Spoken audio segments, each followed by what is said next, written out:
Clip number 877۔ اس clip میں آپ قرآن پاک کی سورہ حج کی آیت نمبر 2 سے لے کر 3 تک کی تلاوت، ترجمہ اور تفسیر قرآن صراط الجنان سماعت فرمائیں گے۔ بسم اللہ الرحمن الرحیم۔ ترجمہ: اللہ کے نام سے شروع جو نہایت مہربان رحمت والا ہے۔ یوم ترونها تذہل کل مرضعة عما ارضعت وتضع کل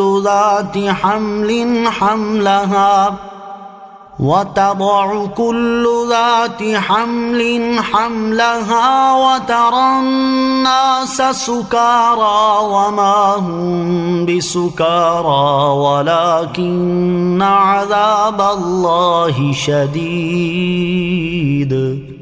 ترجمہ: جس دن تم اسے دیکھو گے تو یہ حالت ہوگی کہ ہر دودھ پلانے والی اپنے دودھ پیتے بچے کو بھول جائے گی، اور ہر حمل والی اپنا حمل ڈال دے گی، اور تو لوگوں کو دیکھے گا جیسے نشے میں ہیں، حالانکہ وہ نشے میں نہیں ہوں گے، لیکن یہ ہے کہ اللہ کا عذاب بڑا شدید ہے۔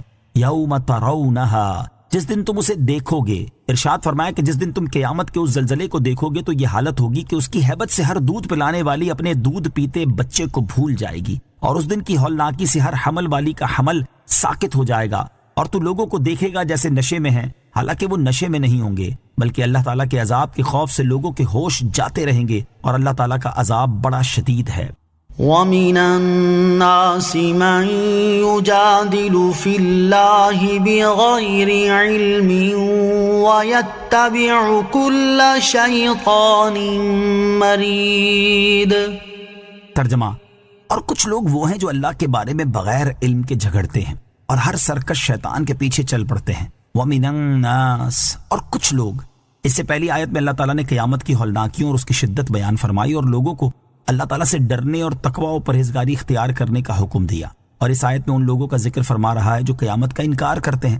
اس آیت کا شان نزول یہ ہے کہ یہ آیت نضر بن حارث کے بارے میں نازل ہوئی جو بڑا ہی جھگڑالو تھا اور فرشتوں کو خدا کی بیٹیاں اور قرآن مجید کو گزشتہ لوگوں کے قصے بتاتا تھا اور موت کے بعد اٹھائے جانے کا منکر تھا۔ چنانچہ ارشاد فرمایا کہ کچھ لوگ وہ ہیں جو اللہ تعالیٰ کی شان کے بارے میں علم کے بغیر جھگڑتے ہیں اور اس کی شان میں باطل باتیں کہتے ہیں، اور وہ اپنے جھگڑنے اور عمومی احوال میں ہر سرکش شیطان کے پیچھے چل پڑتے ہیں۔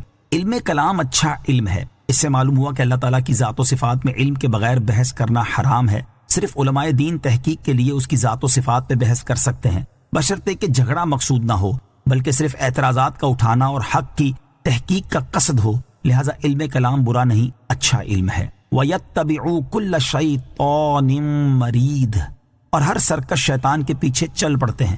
اس آیت میں سرکش شیطان کے بارے میں 2 قول ہیں۔ نمبر 1، اس سے انسانی شیاطین مراد ہیں اور یہ کافروں کے وہ سردار ہیں جو دوسروں کو کفر کی طرف بلاتے ہیں۔ نمبر 2، اس سے ابلیس اور اس کے لشکر مراد ہیں۔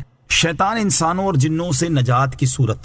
یاد رہے کہ شیطان خواہ انسانوں میں سے ہو یا جنوں میں سے، ان کی کوئی بھی بات نہ مانی جائے، کیونکہ اگر ان کی ایک بات مان لی تو یہ ملعون اسی پر اکتفا نہ کریں گے بلکہ اور باتیں منوانے کی طاق میں بھی رہیں گے، اور جتنا ان کی بات مانتے چلے جائیں گے اس کا سلسلہ اتنا ہی بڑھتا جائے گا۔ اسی طرح ان کے ساتھ جھگڑے اور بحث میں مصروف نہ ہوا جائے، کیونکہ اس کے ذریعے بھی وہ اپنے ناپاک عزائم میں کامیاب ہو جاتے ہیں۔ لہٰذا ان سے نجات کی صورت یہ ہے کہ ان کی کوئی بات سنی ہی نہ جائے، کیونکہ اگر ان کی بات سنیں گے تو ممکن ہے کہ کوئی بات دل پر اثر کر جائے اور سننے والا کفر و گمراہی کے دلدل میں پھنس کر رہ جائے۔ اعلیٰ حضرت امام احمد رضا خان رحمۃ اللہ تعالی کے کلام کا خلاصہ یہ ہے کہ شیطان 2 قسم کے ہیں۔ نمبر 1، شیاطین الجن، ان سے ابلیس لعین اور اس کی ملعون اولاد مراد ہے۔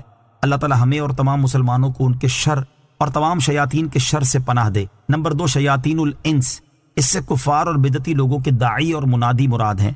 اللہ تعالیٰ ان پر لعنت فرمائے اور ان کو ہمیشہ بے سہارا رکھے اور ان پر ہمیں دائمی نصرت عطا فرمائے۔ اے اللہ سید المرسلین صلی اللہ علیہ وسلم کے طفیل، ہماری یہ دعا قبول فرما۔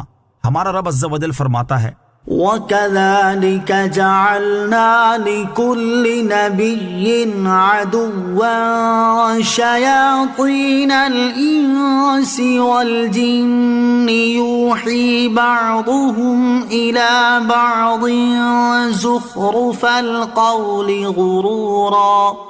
یوں ہی ہم نے ہر نبی کا دشمن کیا شیطان آدمیوں اور شیطان جنوں کو آپس میں ایک دوسرے کے دل میں بناوٹ کی بات ڈالتے ہیں دھوکہ دینے کے لیے۔ حدیث میں ہے رسول اللہ صلی اللہ علیہ وسلم نے حضرت ابو ذر رضی اللہ تعالیٰ عنہ سے فرمایا، شیطان آدمیوں اور شیطان جنوں کے شر سے اللہ کی پناہ مانگ۔ حضرت ابو ذر رضی اللہ تعالیٰ عنہ نے عرض کی، کیا آدمیوں میں بھی شیطان ہیں؟ ارشاد فرمایا ہاں، ائمہ دین فرمایا کرتے کہ شیطان آدمی شیطان جن سے سخت تر ہوتا ہے۔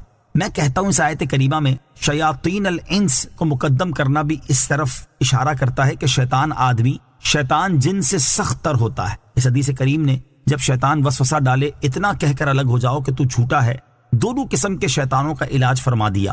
شیطان آدمی ہو خواہ جن، اس کا قابو اسی وقت چلتا ہے جب اس کی سنیں گے، اور جب تنکا توڑ کر اس کے ہاتھ پر رکھ دیں گے کہ تو جھوٹا ہے تو وہ خبیث اپنا سا منہ لے کر رہ جاتا ہے۔ صلو علی الحبیب صلی اللہ تعالی علی محمد صلی اللہ تعالی علیہ وسلم۔ مجھے اپنی اور ساری دنیا کی لوگوں کی اصلاح کی کوشش کرنی ہے انشاءاللہ عز و جل۔